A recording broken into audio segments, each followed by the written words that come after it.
सभी संतान राम राम। गट गट में बैठे राम को मेरा प्रणाम। आज हम लेते हैं सुखराम जी महाराज की वाणी जी में भगत उपज को अंग। तो महाराज कहते हैं, भगत भाव सो उपजे सुनजो सब संसार, जन सुखदेव जी कहत है सब वेद वेद विचार।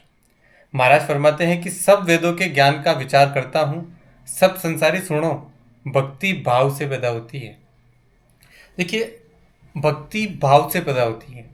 महाराज जी के शब्द कितने बड़े प्यारे हैं कि जब तक भाव नहीं होंगे तब तक भक्ति आएगी नहीं। हम मंदिर तो चले जाते हैं, अगरबत्ती कर लिया, फूल माला चढ़ा दी, सब कुछ हमने कर लिया, व्रत कर लिए, उपवास कर लिए, क्या वो भाव हमारे अंदर उत्पन्न हुए? जो भक्ति का एक भाव होता है, जो प्रेम का भाव होता है, जो आनंद का भाव होता है, क्या वो आनंद का भाव, वो प्रेम का भाव हमारे अंदर उपजा? नहीं ना। हम वैसे के वैसे दुखी हैं, हम संसार में पड़े हुए हैं, संसार के दुख भोग रहे हैं और अपने आप को बड़ा भक्त बताते हैं, तो वो भक्ति नहीं है। भक्ति भाव से पैदा होती है। तो महाराज जी फरमाते हैं, प्रथम दया विचारिए छूटे कड़वी बाण, तो भक्ति सुखराम कहे जद तद उपजे आण। महाराज फरमाते हैं कि प्राणी मात्र पर दया रखो, खराब आदतें छूट जाएगी, जिससे जब कभी भी भक्ति पैदा हो सकती है।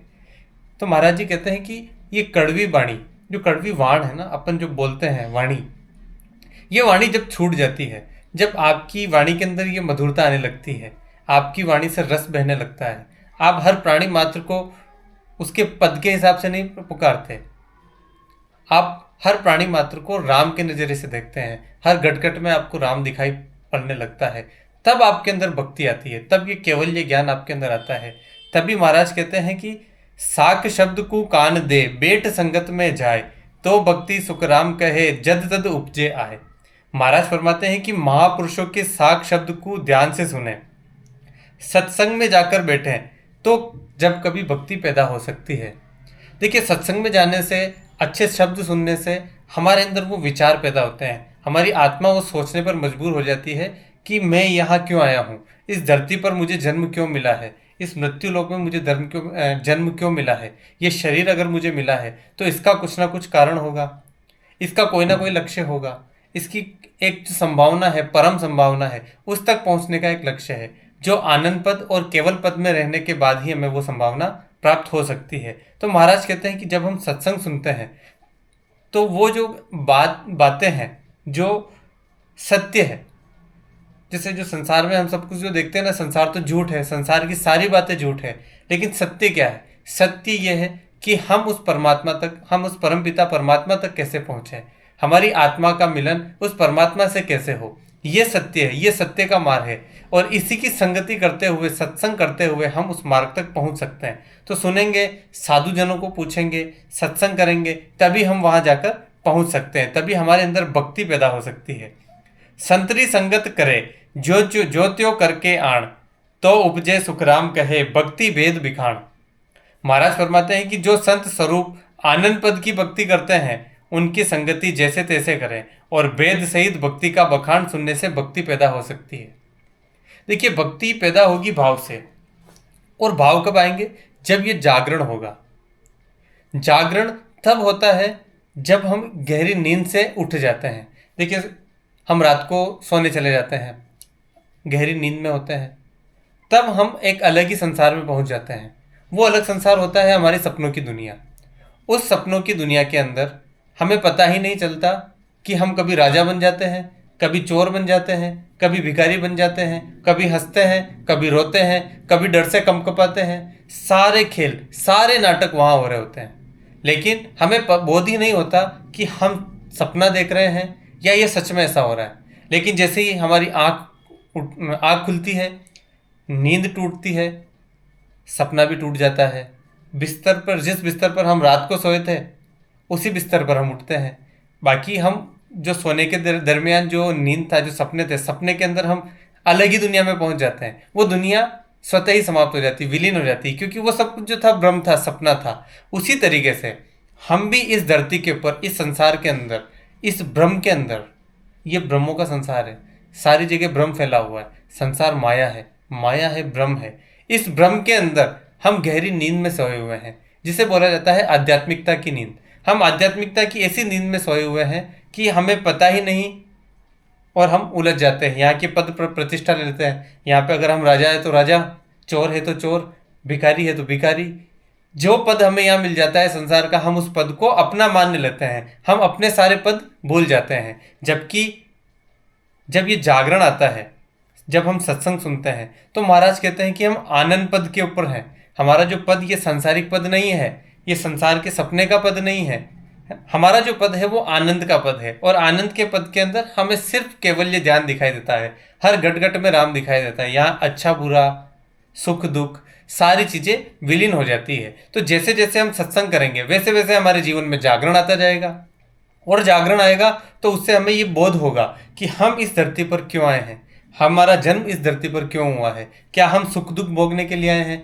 क्या हम इस मृत्यु लोक के अंदर परेशानियां, दुख, चिंताएं ये सब भोगने के लिए आए हैं? नहीं ना, हम यहाँ भोगने के लिए आए हैं आनंद। और उस आनंद के अंदर हम उस आनंद को तो भूलते जा रहे हैं, और अपनी अलग ही भ्रम की दुनिया के अंदर हम पड़े हुए हैं। तो महाराज जी फरमाते हैं कि हर जन के घर आए के अनजल करे आहार, इन गुण सु सुखराम कहे उपजे भक्ति विचार। महाराज फरमाते हैं कि राम जी की भक्ति करने वाले जनों के यहाँ जाकर अन्न जल का प्रसाद करते हैं। इस गुण से भक्ति के विचार पैदा होते हैं। देखिए, जैसा अन्न होगा वैसा हमारा मन होगा, ऐसा विज्ञान भी कहता है। और जापान के एक साइंटिस्ट ने तो ऐसा प्रूफ भी किया है, जापान के एक वैज्ञानिक ने प्रूफ किया है कि पानी के अंदर अगर हम उसे अच्छी अच्छी बातें सुनाए, अच्छा अच्छा सत्संग सुनाए, तो पानी के जो मॉलिक्यूल्स होते हैं, जो सूक्ष्म कण होते हैं, वो सूक्ष्म कण एक व्यवस्थित सुव्यवस्थित रूप से जम जाते हैं। और एक पानी को जब हम गाली दें, बुरे बुरे वचन सुनाए, गलत बातें उसे बोले, बद्दी बद्दी बातें उसे बोले, तो उसके जो कण होते हैं, छोटे छोटे कण, सूक्ष्म कण, जिन्हें मॉलिक्यूल्स बोला जाता है, वो बिखरे बिखरे हो जाते हैं, वो अलग अलग बिखर जाते हैं और देखने में बिल्कुल बदसूरत लगते हैं। उसी तरीके से जो हमारा ये शरीर है, ये शरीर भी 70% पानी से बना हुआ है। जब हम सत्संग किया हुआ पानी, अच्छी बातों वाला पानी, या अच्छी बातों वाला पानी से जो भोजन बनता है, उस भोजन को जब हम करते हैं, उस भोजन से जो हमारा शरीर बनता है, क्योंकि हमारा शरीर बना है 70% पानी से, उसी पानी से हमारा शरीर भी बनेगा। और उस पानी के कण जो सुव्यवस्थित है, तो हमारा शरीर भी सुव्यवस्थित हो जाएगा, इसके विचार भी सुव्यवस्थित हो जाएंगे। हमें जो विचार आएंगे, हमारे अंदर जो भावनाएं होगी, वो भी सत्संग वाली होगी। इसलिए संतों के यहाँ हम भक्ति करते हैं, वहाँ का अन्न जल ग्रहण करते हैं, प्रसाद करते हैं, तो हमारे अंदर भी वो गुण आने लगते हैं। वही गुण, क्योंकि वो सत्संग का प्रसाद है, और सत्संग के प्रसाद के अंदर सत्संग का जो पानी है वो अमृत हो जाता है। और उस अमृत को जब हम ग्रहण करते हैं, तब हमें भी वो बोध होने लगता है। तो महाराज फरमाते हैं, ऐसो आदर भाव को जो नर राखे कोई, तो भक्ति सुखराम कहे जद तद उपजे त्योय। महाराज फरमाते हैं कि जो राम के भक्तजनों का आदर भाव रखे, तो भक्ति पैदा हो जाती है। देखिए, संतों का जब हम आदर करते हैं, तो आदर हम संतों का नहीं कर रहे हैं, हम उनके अंदर बैठे हुए उस तत्व का आदर कर रहे हैं, जिस तत्व के कारण वो वहां तक पहुंच चुके हैं। वो अपनी पहुंच, अपनी आत्मा तक पहुंच चुके हैं। उन्होंने शरीर और मन को अलग कर दिया है, और वो आत्मा तक पहुंच चुके हैं, वो पहुंचे हुए हैं, इसलिए हम उनका आदर करते हैं। देखिए, हमारे घर में जब कोई बड़ा होता है ना, तो उन्हें अनुभव हो जाता है, उस अनुभव के कारण हम उनका आदर करते हैं। इसलिए वृद्धों का हम आदर करते हैं, वृद्धों को हम प्रणाम करते हैं। क्यों करते हैं? क्योंकि उन्हें अनुभव है, उन्हें जीवन का अनुभव है। उसी तरीके से जिसे आत्मा का अनुभव होता है, आत्म अनुभव होता है, आत्मा तक पहुंच बनाने का अनुभव जिन्हें प्राप्त हो जाता है, हम अगर उनका आदर करें ना, आदर भाव रखें, तो भक्ति स्वतः ही हमारे अंदर पैदा हो जाएगी। उस आदर भाव के कारण हमारे अंदर ये भक्ति पैदा होने लगेगी। हरिजन की महिमा करे पग खाचे बिन छे, ताकू हर सुख राम कहे भक्ति दे इन दे। महाराज फरमाते हैं कि जो राम जी की भक्ति करने वाले जन हैं, उनकी महिमा करे, उनका पक्ष करे, तो परमात्मा इसी शरीर में भक्ति दे देते हैं। देखिए, भाव भी तभी पैदा होंगे जब हम संतों की सेवा करना सीखेंगे। संतों को आपकी सांसारिक सेवा की जरूरत नहीं है, संतों को आपके सांसारिक मोह माया की भी जरूरत नहीं है। उन्हें ना रुपए पैसे चाहिए, ना उन्हें कुछ चाहिए, उन्हें चाहिए सिर्फ आपके भाव। अगर संत अगर इस रास्ते के ऊपर चला है, संत अगर साधु बना है, उसके अंदर आनंद आया है, तो आनंद का एक ही नियम है कि जितना आनंद बांटेंगे उतना आनंद उनके अंदर बढ़ेगा। ये संतों की भी एक लालसा होती है, एक यूं कहिए कि एक लोभ होता है संतों को भी कि हम जितना आनंद बांटेंगे उतना आनंद हमें मिलेगा। तो संत भी आनंद बांटने के लिए आते हैं। संत भी हमें सत्संग सुनाने के लिए नहीं सुनते, वो रुपए पैसों के लिए सत्संग नहीं करते, वो मोह माया के लिए पैसे नहीं करते, वो सत्संग करते हैं अपने आनंद के लिए। अगर मैं यहाँ आज आपके सामने सत्संग कर रहा हूँ, मुझे कुछ नहीं मिल रहा, लेकिन मुझे पता है कि जो आनंद मैं आप लोगों को बांट रहा हूँ, जो चीज़ें मैं आप लोगों को दे रहा हूँ, अगर मेरी वाणी से, महाराज जी की वाणी से, महाराज जी की वाणी और जो माध्यम मेरी तरह से बन रहा है, उस वाणी से अगर आपका थोड़ा भी लाभ होता है, उस लाभ से जो आनंद आपको मिलेगा, उस आनंद से मेरा आनंद भी दोगुना हो उठेगा। तो आप लोगों को, जितने लोगों तक ये महाराज जी की वाणी पहुंचती है, ये आनंद पहुंचता है, इस आनंद के कारण मुझे भी लाभ है। मेरा सिर्फ इतना सा लालच है कि मैं आपको आनंद बांटूं और मेरा आनंद दुगुना हो जाए। तो महाराज फरमाते हैं, हरिजन के सामो मिले जो लुल लागे पाए, ताकू सुन सुखराम कहे भगत उपजे आए। महाराज फरमाते हैं कि जो राम जी की भक्ति करने वाले जनों के सामने जाकर चरणों में प्रणाम करे, तो सुनो, उनको भक्ति पैदा हो सकती है। भक्ति उन्हें ही पैदा होती है जो झुकना जानता है, जो उस परम पिता परमात्मा के सामने झुकना जानता है। आपके अंदर झुकने का भाव नहीं है तो आपके अंदर भक्ति पैदा नहीं हो सकती। झुकने का अर्थ सिर्फ शरीर से झुकना नहीं होता। हम झुकते हैं संसार की पद प्रतिष्ठा के सामने। कोई बड़ा नेता बन जाता है, कोई ज़्यादा पैसे वाला हो जाता है, कोई अमीर हो जाता है, तो हम उनके सामने स्वतः ही झुकने लगते हैं। हम परमात्मा के सामने नहीं झुक रहे हैं, हम झुक रहे हैं उस माया के सामने, उस संसार के सामने, उस पद के सामने, उस प्रतिष्ठा के सामने। लेकिन एक आनंद पद को पाया हुआ व्यक्ति, एक साधु, उसके सामने झुकने में हमें शर्म आती है, क्योंकि हमें लगता है ये फकीर है, फक्कड़ है, इसके पास क्या होगा, इसके सामने झुकने से हमें क्या होगा। लेकिन जब तक हमारे अंदर वो झुकने का भाव नहीं आएगा, उस साधु के अंदर, साधु के सामने हम झुकेंगे नहीं, तब तक ये भक्ति हमारे अंदर पैदा नहीं हो सकती। भक्ति का पहला नियम है ग्रेटिट्यूड। आपके अंदर ग्रेटिट्यूड के भाव होने चाहिए, आपके अंदर झुकने का भाव होना चाहिए। जैसे ही आपके अंदर ये झुकने का भाव आता है, आप भक्ति की ओर अग्रसर होने लगते हैं। महाराज फरमाते हैं, हरिजन सु अड़बी करे झगड़े सन्मुख आए, तागट सु सुखराम कहे जद तद भक्ति जाए। महाराज फरमाते हैं कि जो राम जी की भक्ति करने वाले जनों के सामने जाकर झगड़ते हैं और अड़ते हैं, तो उनके गट में जब कभी भक्ति जाती रहती है।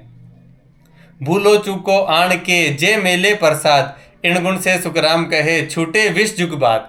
महाराज फरमाते हैं कि राम जी के जनों को भूल चूक में प्रसाद करा देवे तो इस गुण से जगत में विषयों से, वाद विवाद से छुटकारा हो जाता है। देखिए, जब हम भूल चूक से ही अगर इस जगत के अंदर, जो संसार के अंदर पड़ा हुआ इंसान है, उसको भी अगर सत्संग सुना दें, और सुनाने से एक शब्द की चोट ही काफ़ी है, अगर उन्हें वो सत्संग समझ में आ गई, थोड़ी सी भी समझ में आ गई, थोड़ा सा भी अगर उनके अंदर जागरण आ गया, थोड़ा सा भी अगर उनके अंदर बोध आ गया, तो ये विषयों से छुटकारा होने लगता है। वो वाद विवाद से स्वतः ही छूटने लगता है। वो इस भ्रम को समझने लगता है कि ये सारा जो संसार है, ये सारा संसार झूठ है। उसके अंदर स्वतः ही जागरण आने लगता है। उसकी आध्यात्मिक नींद धीरे धीरे टूटने लगती है। आध्यात्मिक नींद से वो आध्यात्मिक जागरण की तरफ बढ़ने लगता है। तो महाराज फरमाते हैं, हरिजन जहाँ चर्चा करे जे देखणु को जाए, यहाँ सुन सुखराम कहे भक्ति उपज आए। महाराज फरमाते हैं कि जहाँ राम जी की भक्ति का भक्तजन चर्चा करते हैं, उसको देखने सुनने जाने वाले की यहाँ भक्ति पैदा होती है। भक्ति भी आप जितनी साधुओं की संगत करेंगे, साधुओं से चर्चा करेंगे, अगर साधु जन कहीं चर्चा कर रहे हैं, दो साधु मिलकर चर्चा कर रहे हैं, आप मात्र उनकी चर्चा भी सुन लेना, तो भी आपके अंदर भक्ति उत्पन्न होने लगेगी, आपके अंदर भी जिज्ञासा उत्पन्न होने लगेगी। मेरा मकसद भी यही है कि मैं ज़्यादा से ज़्यादा साधु जनों से, संत जनों से चर्चा करूं, ताकि उन लोगों से चर्चा करूं, उन लोगों की वाणी पढ़ूं। जैसे मैं सुखराम जी महाराज की वाणी जी पढ़ रहा हूं, इस वाणी के अंदर मेरा आत्मज्ञान भी इतना बढ़ रहा है जिसकी कोई सीमा नहीं। ये पढ़ने से होता है, ये चर्चा से होता है। जब हम चर्चा करेंगे, दो साधुओं से बात करेंगे, संतों की संगत करेंगे, तो धीरे धीरे हमारे अंदर भी वो बोध आने लगेगा। महाराज फरमाते हैं, कोगत यारो होए के जनको देख आण, वा गुण सु सुखराम कहे जद तद पलटे बाण। यदि तमाशे के रूप में भक्त जनों को जाकर देखता है, तो महाराज फरमाते हैं कि उस गुण से भी मैं कभी कभी आदत बदल जाएगी। आप देखिए, सत्संग सुनने के लिए एक तमाशे के रूप में भी सुनने के लिए जाइए, लेकिन फिर भी कभी ना कभी आपके मन में भी वो भाव उत्पन्न हो ही जाएंगे। सत्संग सुनते सुनते सुनते भी आपके अंदर वो भाव उत्पन्न हो जाएंगे। देखिए, करत करत अभ्यास के जड़मति होत सुजान, ऐसा कहा जाता है। अगर एक रस्सी कुएं के अंदर जा रही है और बार बार जा रही है तो पत्थर पर भी निशान बन जाते हैं, पत्थर भी टूट जाते हैं। बार बार सुनने से, सत्संग सुनने से कभी ना कभी तो मन में वो जागृति आएगी ही आएगी। महाराज फरमाते हैं, ले प्रसादी संत की करे टेल बाहों बात, या गुण सु सुखराम कहे उपजे लीव की खात। महाराज फरमाते हैं कि संतों के मुंह से निकले वचनों की पालना करना ही प्रसादी लेना है। संतों की बहुत सेवा करने के गुण से ही लीव बंद भजन करने की इच्छा होती है। हरिजन की महिमा करे जे ओढ़ो फिर कोय, या गुण सु सुखराम कहे जद तद हरिजन होय।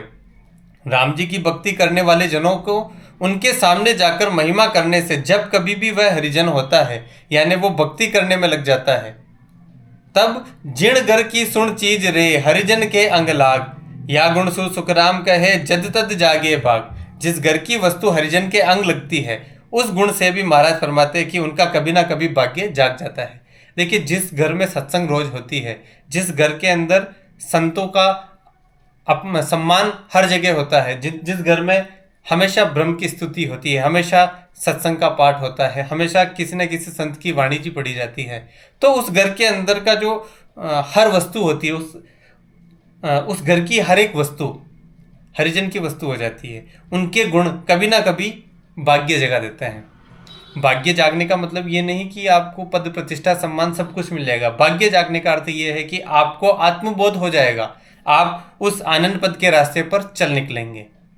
महाराज फरमाते हैं, संता के प्रताप सु उपजे भक्ति बेव विचार, ज्ञान ध्यान सुखराम कहे शुभ करनी मन मार। महाराज फरमाते हैं कि संतों के प्रताप से भक्ति के भेद व विचार पैदा होते हैं। ज्ञान ध्यान अच्छी करनी करने की इच्छा, मन मारने की विधि पैदा हो जाती है। देखिए, आप बिना भक्ति के मन को नहीं मार सकते। आप जितना मन को दबाने की कोशिश करेंगे, मन उतना ज़्यादा उपजे, उतना ज़्यादा उत्पात मचाएगा। लेकिन मन कब मरेगा? मन तब मरेगा जब आपके अंदर, जब आप आनंद पद में रहना सीख जाएंगे, जब आप सुख दुख से परे उठना सीख जाएंगे। अब सुख की चाह भी खत्म हो गई, किसी चीज़ की मांग खत्म हो गई, चाह खत्म हो गई, वासना खत्म हो गई, ना सुख चाहिए ना दुख चाहिए, हर चाह ही मिट गई। क्योंकि हम आनंद वैसे ही मिल गया, स्वतः ही मिल गया। जैसे जैसे हमने भक्ति करी, जैसे जैसे हमने ज्ञान धारण किया, हमारे अंदर वो आनंद पद आने लगा, वो आनंद का रस बहने लगा। अब हमें सुख की चिंता ही नहीं है, और वैसे वैसे ये जो मन है वो ऑटोमेटिक स्वतः ही मरना शुरू हो जाता है। जन के पगतल आए के जो जीव छोड़े प्राण, ताकू भक्ति उपजे कह सुखदेव बखान। महाराज फरमाते हैं कि जो जीव यानी जंतु भक्ति करने वाले जनों के पैर के नीचे आकर अनजान में प्राण छोड़ते हैं, उनके भक्ति पैदा हो जाती है। देखिए, हम चलते हैं ना तो काफ़ी जीव उसमें मरते हैं, लेकिन एक साधु जन जब चलता है ना, और साधु जन के संपर्क में आने से उस जीव का भी उद्धार हो जाता है। बिल्कुल होता है, क्योंकि भाव ट्रांसफर होते हैं। आप ये समझ लीजिए, एक कमरे के अंदर हम 5 लोग बैठे हैं। अगर एक को उबासी आएगी तो 5 को उबासी आएगी। अगर एक रोएगा तो 5 की आंखों में आंसू आ जाएंगे। अगर एक जोर से हंसेगा तो 5 हंसने लगेंगे। तो साधु का जैसा भाव होगा तो उसके आसपास या उसके संपर्क में आने वाले हर जीव के भाव भी वैसे हो जाएंगे। उसी तरीके से जो साधु होता है उसके भाव होते हैं आनंद के भाव। वो हमेशा आनंद में रहता है। जब आनंद में चलता हुआ साधु अगर किसी जीव के ऊपर पैर भी रख दे जाने अनजाने में, तो वो भी उसके संपर्क में आ गया। उसके अंदर भी आनंद का एक कतरा ही सही है, एक छोटा सा कतरा भी उसके अंदर आ गया। और मरते वक्त अगर उसने आनंद के अंदर प्राण छोड़े, आनंद के भाव के अंदर प्राण छोड़े, तो उसकी जो गति होगी वो गति मोक्ष की होगी। वो मुक्त हो जाएगा, क्योंकि जिसने आनंद पाया वो स्वतः ही मुक्त हो जाता है। जो आनंद पद में रहता है वो स्वतः ही मुक्त है। हम जीते जी मुक्त हो सकते हैं। मनुष्य के पास ये संभावना है कि वो जीते जी मुक्त हो सकता है। हम इसीलिए कहते हैं निश्चल तत्वम जीवन मुक्ति। हम मृत्यु मुक्ति नहीं कहते। ये जो मुक्ति है ये जीते जी आती है। जीते जी हम अगर इन सारी चीज़ों से मुक्त हो जाते हैं, मोह से, माया से, आशा से, तृष्णा से, लोभ से, लालच से, इन सब से अगर मुक्त हो गए, सुख से, दुख से, तो वही हमारी सच्ची मुक्ति है। और उनसे मुक्त होना बड़ा आसान है। जब हम आनंद का रस चख लेते हैं ना, आनंद पद में रहना सीख जाते हैं ना, तो स्वतः ही हमारी मुक्ति होना शुरू हो जाती है। हमारे भाव 24 घंटे वैसा रहता है। 24 घंटे हमारी जो सुरती है वो परमात्मा से लगी रहती है, हमारी स्मृति परमात्मा से बनी रहती है। अब हमें संसार विचलित नहीं करता, अब हमें संसार प्रभावित नहीं करता। हम अपने आनंद के अंदर, अपनी मौज के अंदर चलते रहते हैं।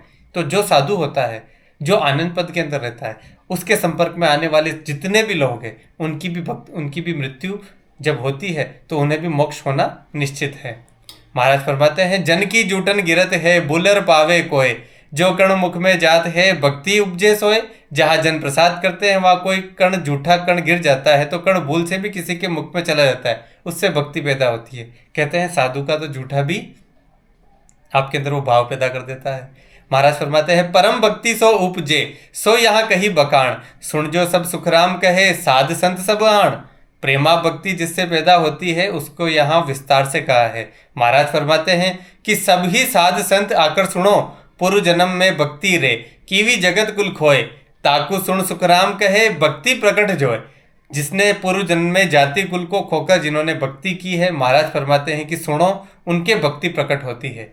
अगर हमने यहाँ भक्ति कर ली, अगर हमने यहाँ आनंद में रहना सीख लिया और किसी कारणवश हम उस भक्ति को भूल गए और हमारी मृत्यु हो जाती है, जब हमारा फिर से जन्म होता है, पुनर्जन्म होता है, और पुनर्जन्म के अंदर, नए जन्म के अंदर हमारी जो पुरानी जन्म की जो मेमोरी होती है, जो याददाश्त होती है, उसे प्रकृति पूरी तरीके से मिटा देती है। हमें याद नहीं होता हम पिछले जन्म में क्या थे। लेकिन ये जो भक्ति है ये कभी नहीं मिटती, सिर्फ याददाश्त मिटती है। और जैसे ही उस भक्ति के ऊपर हम आते हैं, हमारी गिनती वहीं से शुरू होती है जहाँ से हमने छोड़ी थी। तो भक्ति भी वहीं से शुरू होती है जहाँ से हमने उसे छोड़ा था। पूर्व जन्म में भक्ति रे, भजन कियो भरपूर, जय निपजे सुखराम कहे, मिलत चढ़े मुख नूर।